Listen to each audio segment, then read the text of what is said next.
मी एक मराठा बांधव आहे आणि मला प्रकर्षानं जाणवलेल्या गोष्टीबद्दल मला माझं मत व्यक्त करायचं आहे आणि मला पडलेले प्रश्न आहेत आणि ते प्रश्न मला तुमच्या समोर मांडायचे आहेत.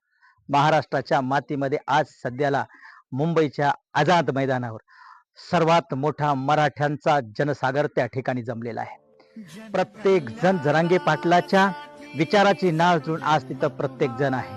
आज समाज बांधवांना त्या भागामधले हॉटेल्स, त्या भागामधल्या सगळ्या सोयी सुविधा बंद करण्यात आलेल्या आहेत. लालबागचा गणपती म्हणजे अन्न छत्रालय म्हणून ओळखला जातो. आज त्या देखील गणपतीच्या ठिकाणी आज अन्न छत्रालयाचा जो काही पुरवठा करण्यात येतो त्यातही कमतरता करण्यात आलेली आहे.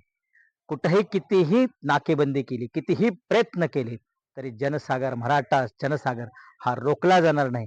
ही म्हणजे आयुष्य, विचारांची लढाई आहे, एक मनाची लढाई आहे आणि जोपर्यंत आरक्षण मिळणार नाही तोपर्यंत त्या ठिकाणून जरांगे पाटील एकही इंच हलणार नाहीत. हा त्यांचा ठाम विचार. मराठ्यांना आरक्षण मिळवून दिल्याशिवाय राहणार नाही. धन्यवाद.